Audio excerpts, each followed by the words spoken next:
오늘의 말씀은 마태복음 5장 5절 말씀입니다. 온유한 자는 복이 있나니 그들이 땅을 기업으로 받을 것이미요. 아멘. 지금 우리는 산상수훈의 팔복에 대한 말씀을 한 주 한 주 나눠보고 있습니다. 지난 시간까지 두 번의 첫 번째, 두 번째 팔복에 대한 이야기를 설교해 드렸는데, 가난한 자가 복이 있다, 그리고 슬퍼하는 자가 복이 있다라는 말씀을 나눴습니다. 사실 이 두 가지의 복을 전하면서도 걱정이 됐던 게, 이 말씀을 듣는 사람들이 쉽게 이 말씀을 공감하고 받아들이기가 어려울 것이다. 왜냐하면 평상시 우리가 가지고 있는 상식과는 좀 거리가 먼 이야기지 않습니까? 부자가 복 받았다고 생각하고 기뻐하는 자가 복을 받았다고 생각하는 우리의 상식에 가난한 자가 복이 있고 슬피 우는 자가 복이 있다라고 하니 이걸 선뜻 사람들이 받아들이기가 어려울 것이다. 그러나 이 말씀을 하나님의 관점에서 영적인 측면에서 풀어가니까 왜 가난한 자가 복이 있고 슬피 우는 자가 복이 있는지를 우리가 공감하게 되었습니다. 이제 오늘 세 번째 복을 나눌 건데, 오늘부터는 반대입니다. 그거 너무 당연한 거 아니야? 라고 느껴지는 이야기들이 나오는데, 그 대표적인 게 오늘 팔복의 세 번째 주제에 온유한 자가 복이 있다라는 말씀이에요. 온화하고 부드럽고 겸손한 사람이 복을 받는다. 이 이야기를 우리는 어릴 적부터 선생님한테, 집에서 부모님한테 또는 교회에서 늘 배우고 들었던 말이에요. 당연한 얘기예요. 그런데 너무나 당연하게 여기는 이 말이 우리의 삶의 현장으로 가면 전혀 그렇지 않다는 걸 발견하게 돼요. 얼마 전에 한 온라인 커뮤니티에 음식점 사장님이 올린 글이 하나 있었는데, 한 여성이 식당에 와서 짬뽕을 주문해서 맛있게 만들어 줬습니다. 열심히 먹다가 갑자기 직원을 부르더니 음식에서 머리카락이 나왔다고 환불을 요청하더래요. 그런데 뭔가 좀 이상한 거예요. 그 머리카락이 자기 직원들 중에는 없는 머리카락을 내밀면서 신고하겠다, 고발하겠다, 뭐 이렇게 언급을 하니까 식당 주인이 좀 억울한 것 같고 이상한 것 같지만 그녀가 원하는 대로 환불을 해줍니다. 그리고 그녀가 나간 뒤에 찝찝해서 CCTV를 돌려보는 거예요. 그랬더니 세상에나 깜짝 놀랄 만한 장면이 CCTV에 고스란히 찍혀 있는데, 그녀가 자기의 머리카락을 뽑아서 그 짬뽕 국물에 푹 담그는 그것을 이 CCTV가 다 찍어놨던 거예요. 결국 나 이렇게 황당한 일을 당하고 너무 억울합니다 라고 글을 올렸는데, 많은 분들이 그 주인을 위로해 주면서 그 댓글에 이런 댓글이 붙었어요. 나도 비슷한 일을 겪어봐서 당신의 마음을 안다. 여러분, 우리가 사는 세상은 큰 소리 쳐야 이기고 착하고 온유하게 살면 바보 취급당하는 세상이에요. 우리 속담에 가는 말이 고와야 오는 말이 곱다라는 이 속담은 옛말이 됐습니다. 지금은 가는 말이 거칠어야 오는 말이 고울 수밖에 없다라는 말에 현대인들이 공감을 하는 것도 이상하지 않습니까? 우리 현실은 침묵하고 착하게 살면 바보 소리 듣는데, 여전히 성경은 온유한 자가 복을 받는다라고 가르치고 있어요. 도대체 예수님은 무슨 뜻으로 이 현실과 좀 거리감이 있는 온유한 자가 복을 받는다라고 말씀하시는 거고, 과연 온유하게 살기 위해선 어떻게 사는 것이 온유하게 사는 것일까? 자, 이 성경에서 말하는 온유함은 역시 단순한 우리의 성품을 이야기하는 게 아니에요. 우리의 영의 상태를 얘기하는 거예요. 그러니까 선천적으로 착하게 태어났고 그 사람이 남들에게 교양 있고 매너 있고 좋은 사람 소리 듣는 것으로 온유하다, 그게 아니고요.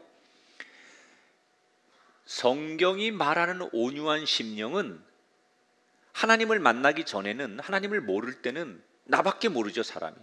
그래서 내가 최고이어야 하고 내가 남들을 이겨야 되고 내가 높은 자리에 올라가고 내가 드러내는 게 하나님을 만나기 전에 우리의 삶이었다면, 하나님을 만난 사람은 하나님을 만나고 보니까 그 위대하신 하나님 앞에 나는 정말 아무것도 아니구나, 그 대단하신 하나님 앞에 내가 이렇게 보잘것없는 죄인이구나.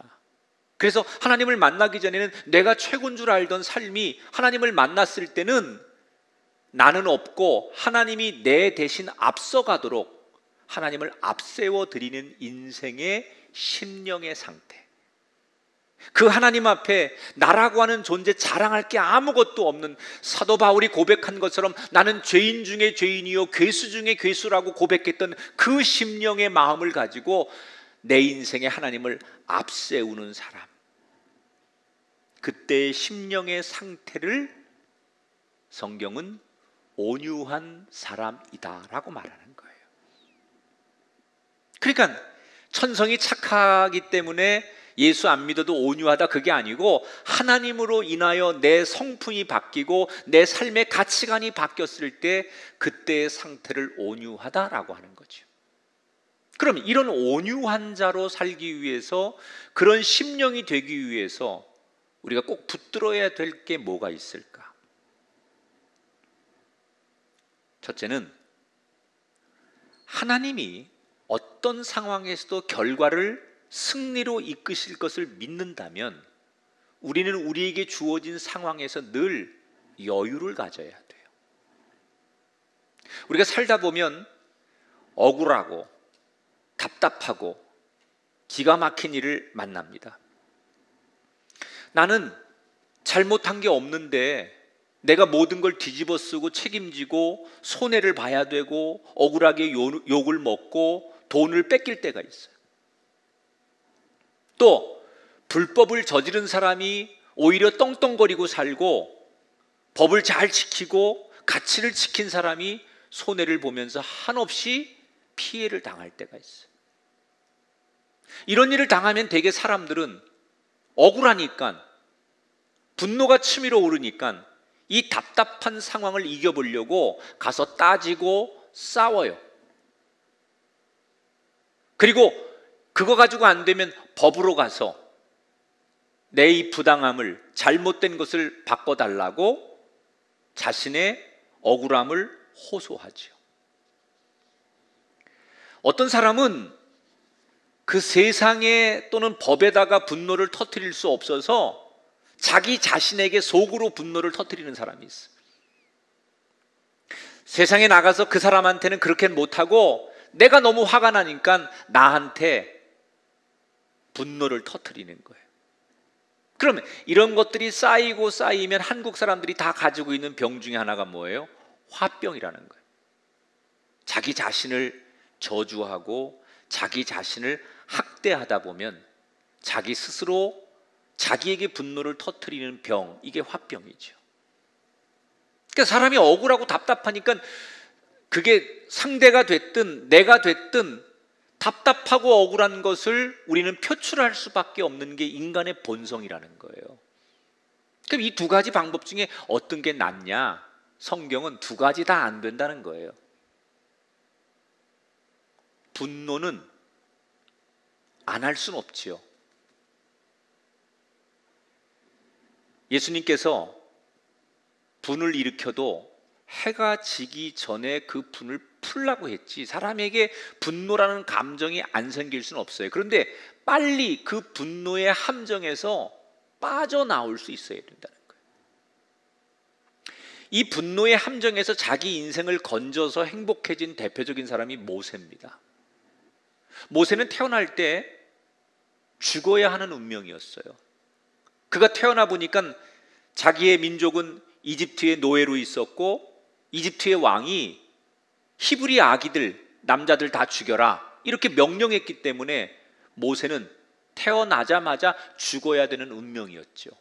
그런데 그의 어머니가 차마 자식을 죽일 수 없어서 고민하다가 그 자식을 갈대 상자에 집어넣고 그냥 세상의 운명에 맡기듯 정처 없이 떠내려가는 강물에 그 아기를 띄워보내요. 그런데 놀라운 일이 일어납니다. 저 강 밑에서 때마침 이집트의 공주가 시녀들하고 나와 목욕을 하다가 저기서부터 갈대 상자 하나가 내려오는데 그 안에 아기가 있는 거예요. 그 아기를 보는 순간, 아기하고 눈이 딱 마주쳐지는 순간 이 공주가 여성 특유의 모성애를 느끼며 이 아기를 키워야겠다. 그래서 양자를 삼는 거예요.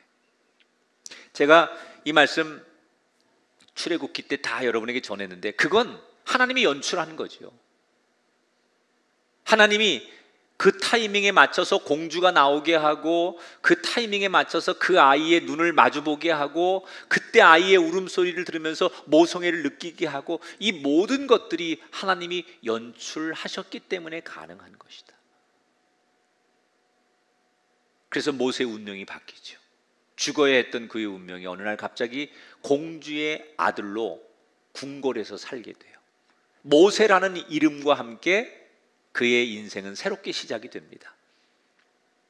그런데 이게 왕족으로 살다 보니 어린 모세는 세상 말로 거칠 것이 없는 성격이 되는 거예요.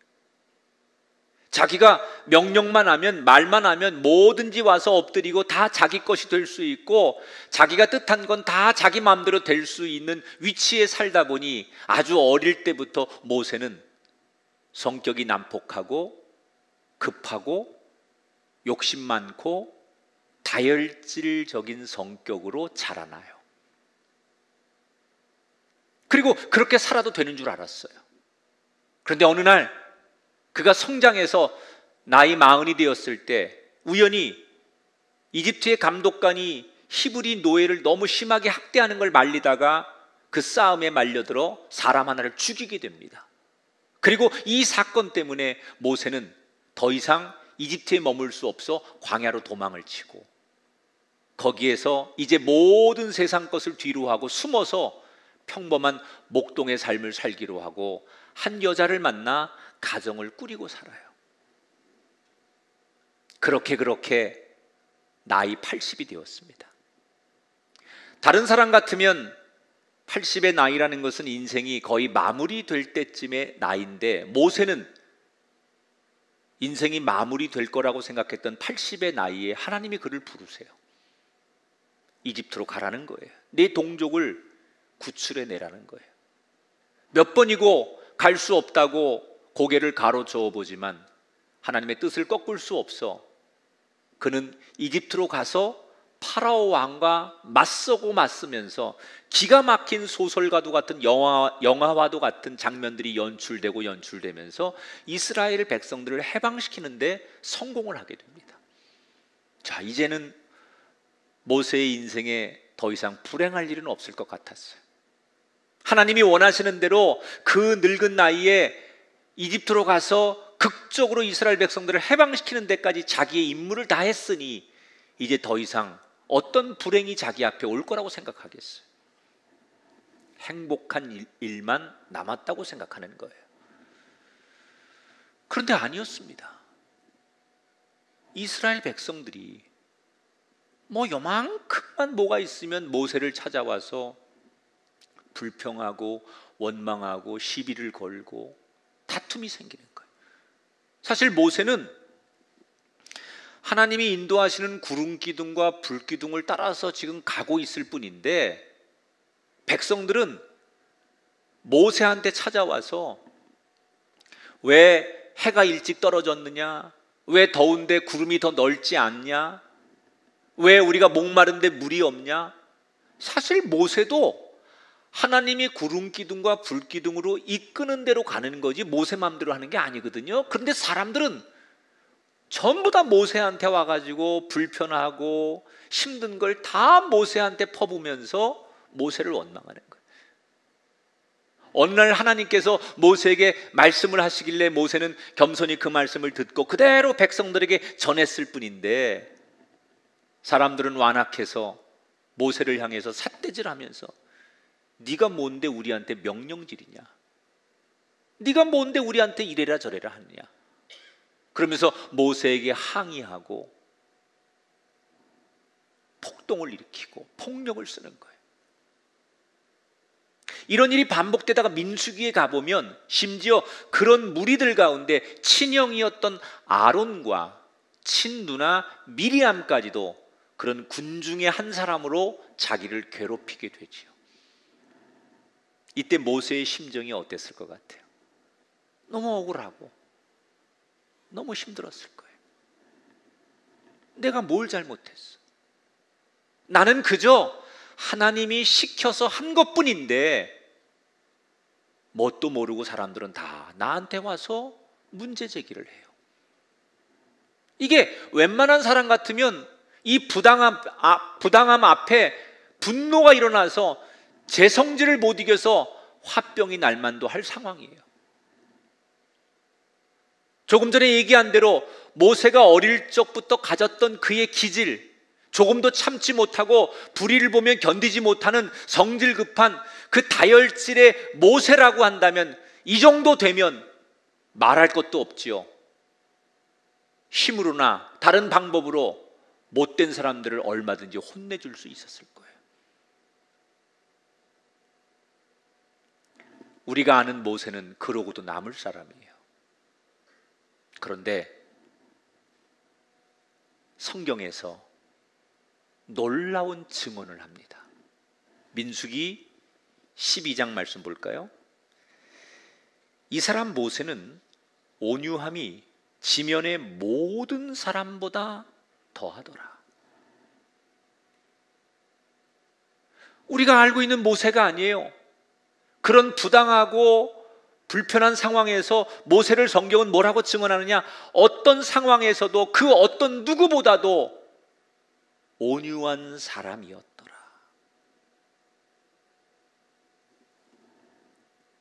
다혈질, 자기 주관이 너무 강해서 제 성질을 이기지 못해서 사람을 죽이기까지 했던 모세가 어떻게 이렇게 180도 달라질 수 있었을까? 여러분, 모세가 도대체 무슨 일이 있었길래 이렇게 달라진 걸까? 그 이유 가운데 하나가 이거라고 생각해요. 모세가 백성들과 함께 홍해를 건너면서 그 기가 막히고 아슬아슬한 장면에서 결국 결과는 하나님의 뜻대로 다 되는 걸 보면서 홍해를 딱 건너고 나서 그가 중얼거리는 얘기가 있어요. 그게 출애굽기 15장에 나오는 말씀인데 모세가 이렇게 고백합니다. 여호와께서 영원 무궁하도록 다스리시도다. 이게 무슨 얘기예요? 아무리 우리가 뭐 안 돼 또는 우리가 힘을 합쳐서 해보자 이렇게 애쓰고 힘쓰고 노력해도 결과는 결국 하나님의 뜻대로 이루어지는구나. 아무리 사람이 힘쓰고 애쓰고 노력해도 모든 승리는 결국 하나님의 손에 있는 거구나. 홍해바다를 건너면서 모세는 내가 아무리 안 된다고 말하고 우리가 아무리 할 수 있다고 말해도 그건 아무 소용이 없다는 거예요. 그 결과는 결국 하나님 뜻대로 되고 그 결과는 하나님 손에 있다는 것을 광야를 지나며 홍해를 건너며 모세는 깨닫게 된 거예요. 그때부터 모세는 하나님을 신뢰하게 되었어요. 어떤 상황이 자기 앞에 놓여도 아무리 억울하고 힘들고 부당하고 별의별 일이 다 있어도 최악의 상황이 왔을지라도 그가 요동하지 않고 모든 사람들에게 온유할 수 있었던 이유는 바로 이거예요. 아무리 난리치고 아무리 무슨 일이 일어나는 것처럼 인간들이 벌떼처럼 몰려들어도 이게 지나고 나면 다 하나님 뜻대로 되는 걸 알았기 때문에, 그래서 모세는 그 상황에서 자기의 기질대로 살지 않고 여유를 가지고 살았어요. 사람들이 막 난리치고 와서 멱살 잡고 막 폭력을 써도 씩 웃으면서 그걸 넘길 수 있었던 여유는 뭐냐? 지나고 나면 다 모든 결과가 하나님 손에 의해서 움직여진다는 걸 알았기 때문에 여유, 다시 말하면 온유함을 가질 수 있었다는 거예요.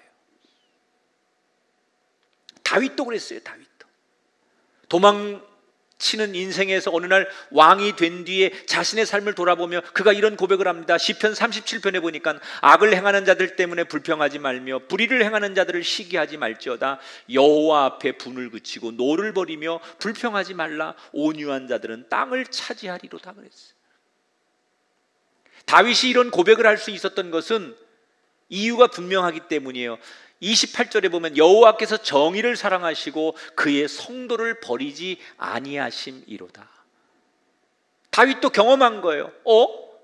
그때는 잠시 악인의 꾀가 이기는 것 같고, 그때는 사람의 지혜가 분명히 이기는 것 같았는데, 시간이 지나니까 결국은 승리는 누구의 것이다?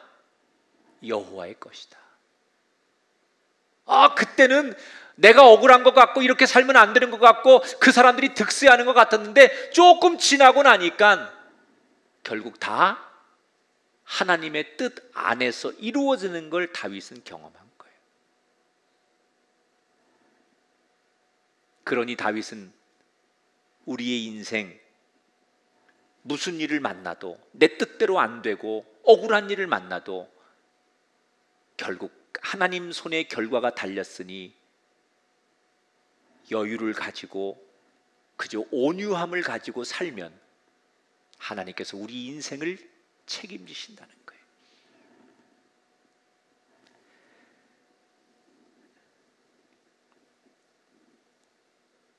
여러분, 물론 우리가 살아가는 세상은 갈수록 목소리 큰 사람이 이기는 것 같아요.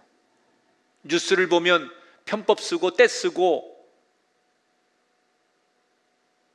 온갖 수단 방법을 다 동원해서 떵떵거리고 사는 사람들 보면 괜히 내가 이렇게 사는 게 바보 같고 억울하기도 하고 나도 저렇게 살아야 하는 것 아닌가, 이런 유혹을 받을 때도 있어요.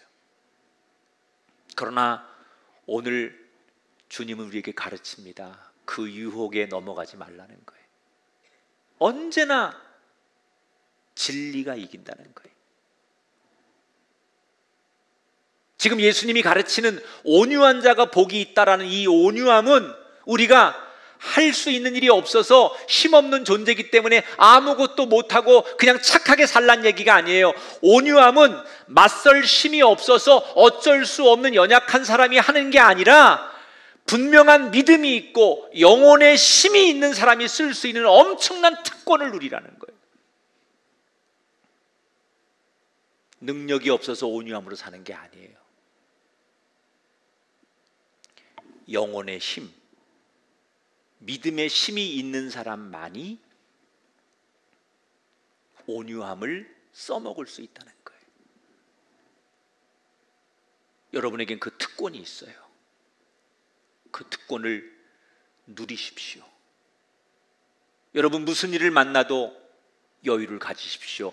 왜냐하면 여러분이 생각한 결론으로 가지 않습니다. 하나님이 결론을 내십니다.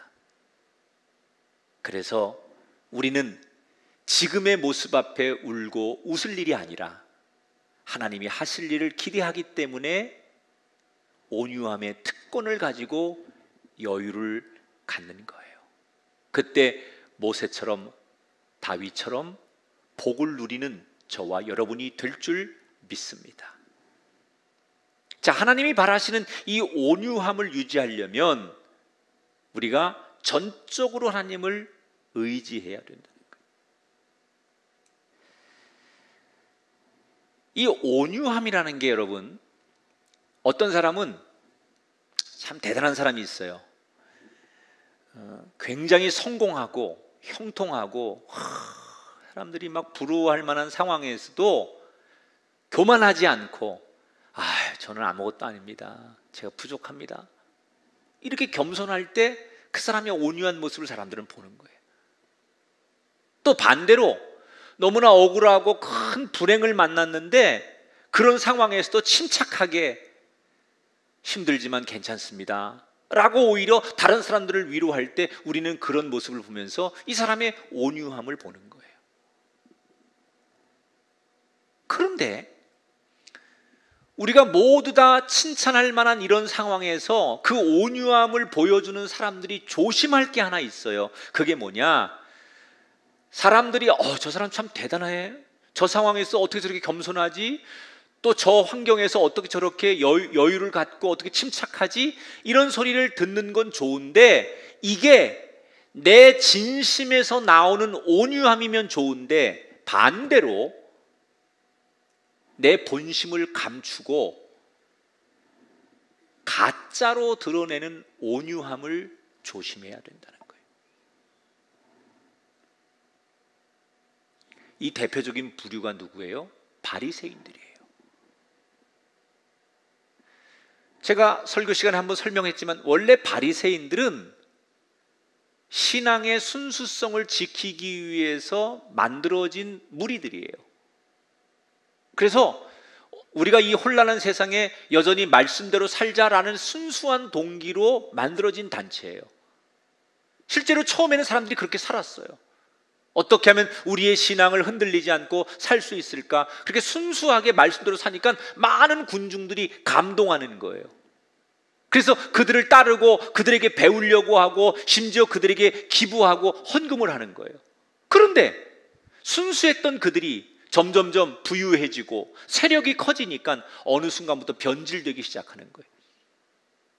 여전히 사람들에게 자신들이 온유하고 대단한 사람인 걸 보여줘야 되니까 이 바리새인들이 언젠가부터 기도할 때 일부러 사람들이 많이 모이는 광장에 나가서 기도하는 걸 당연하게 생각해요.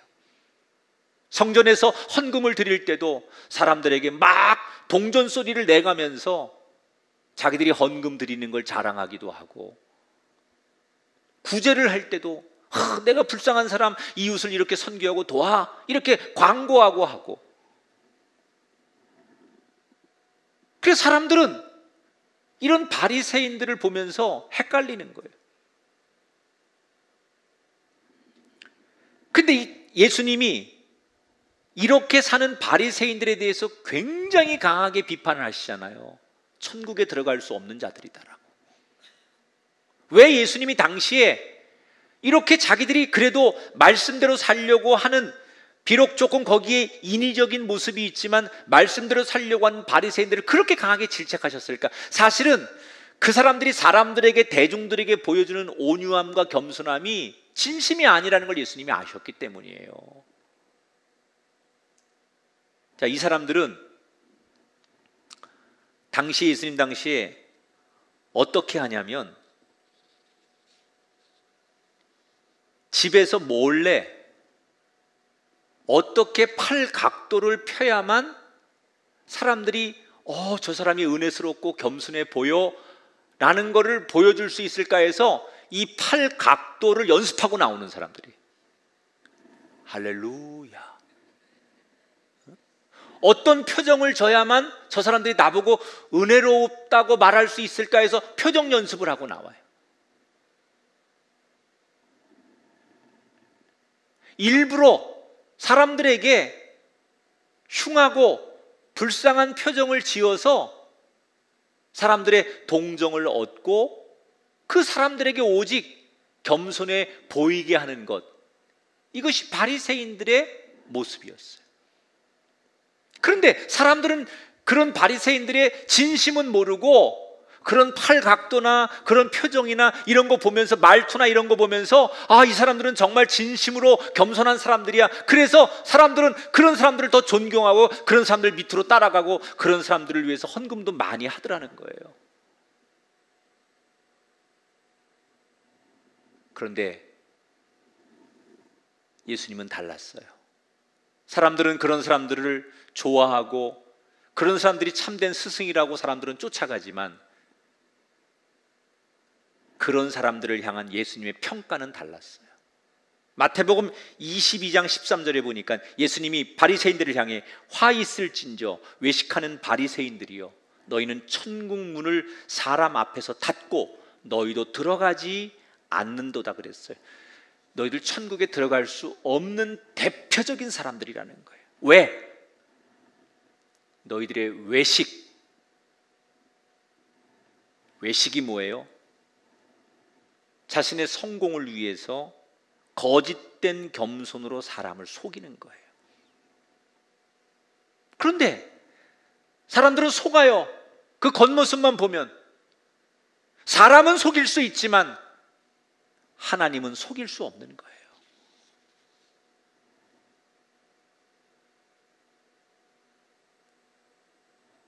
온유한 자가 복이 있다는 예수님 말씀은 영원한 진리입니다.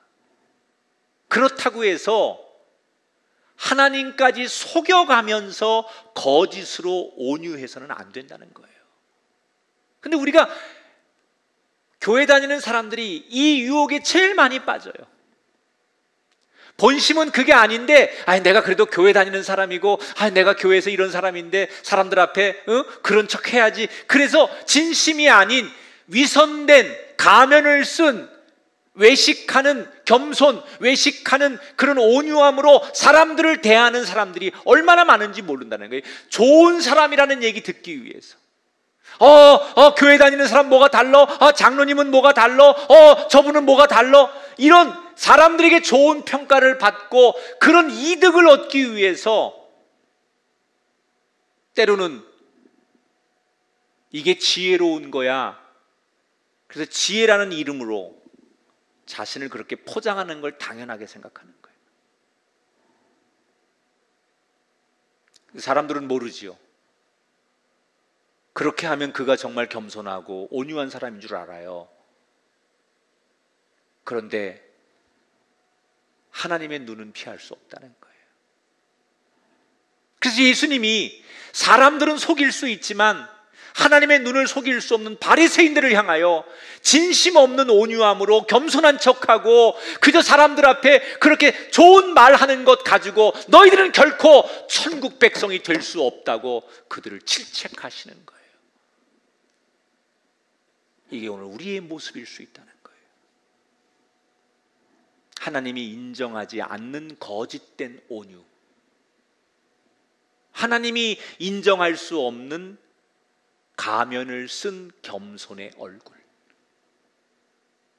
그럼 이걸 빠져나오려면 뭐가 필요할까? 예수님께서 근본적인 해결법을 하나 주셨어요. 그게 마태복음 6장 31절 33절의 말씀입니다. 염려하여 이르기를 무엇을 먹을까 무엇을 마실까 무엇을 입을까 하지 말라. 너희는 먼저 그의 나라와 그의 의를 구하라. 그리하면 이 모든 것을 너희에게 더하시리라. 왜 바리새인들이 사람들 앞에 겸손한 척, 온유한 척 그렇게 가면을 쓰는 걸까요? 본질적으로 그렇게 해야만 먹을 게 생기고 입을 게 생기고 마실 게 생기기 때문이에요. 예수 믿는 사람들이 신앙과 세상에서 갈팡질팡하는 이유가 뭐예요? 교회 나오면 그래 말씀대로 살아야지 말씀 들으면서 그렇게 결심하다가도 세상에 나가면 또다시 무너지는 이유가 뭐예요? 먹고 사는 문제 때문에. 모든 인간이 바리새인이나 지금 우리나 무엇을 먹을까? 무엇을 마실까? 무엇을 입을까? 살아가는 생존의 문제 때문에 사람들은 진심이 아닌 가식의 온유함으로 사람들을 대한다는 거예요. 자꾸 우리를 바리새인의 길로 끌어들이는 모든 요소들이 먹고 입고 마시는 걸 생각하면 우리가 그렇게 살 수밖에 없다는 거예요. 그래서 지금 예수님께서 그런 삶으로 가지 않으려면 우리에게 던져준 화두가 바로 조금 전에 읽었던 마태복음 6장의 말씀이에요. 무엇을 먹을까, 마실까, 입을까 염려하지 말라. 너희는 먼저 그의 나라와 그의 의를 구하라. 그리하면 하나님께서 모든 것을 너희에게 더하여 주시리라. 하나님은 우리의 필요가 뭔지를 다 아세요. 우리가 뭐가 있어야 되는지 하나님은 다 아세요. 그런데 아는 것으로 그치지 않고 알면 하나님은 그것을 반드시 채워주시는 분이라는 거예요.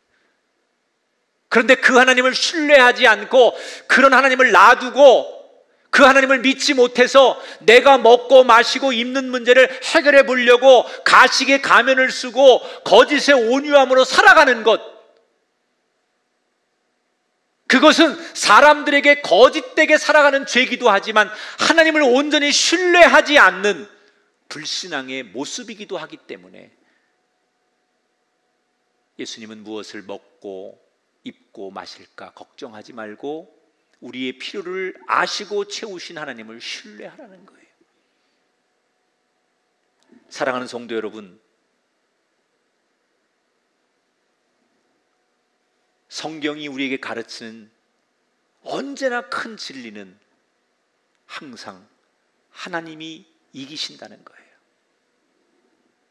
저는 오늘 이 온유한 자가 복이 있나니라는 말씀을 쭉 묵상하면서 딱 한 구절이 생각났어요. 이 온유한 자가 되려면 우리의 삶의 결론은 한마디여야 돼요.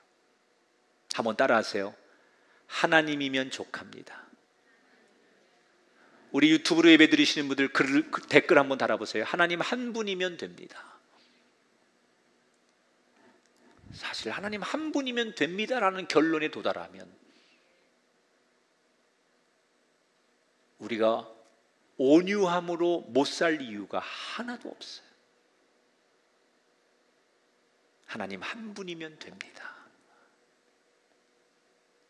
오늘 사랑하는 여러분, 온유함의 특권, 믿는 사람이 누릴 수 있는 최고의 특권, 그것은 온유함입니다. 저와 여러분이 이 시대 모세처럼 다윗처럼 이 온유함의 특권을 마음껏 누리고 이 특권 안에 승리하는 멋있는 인생들, 이 팔복의 주인공이 되는 그런 사람들이 되기를 주의 이름으로 축원합니다. 영상을 보겠습니다.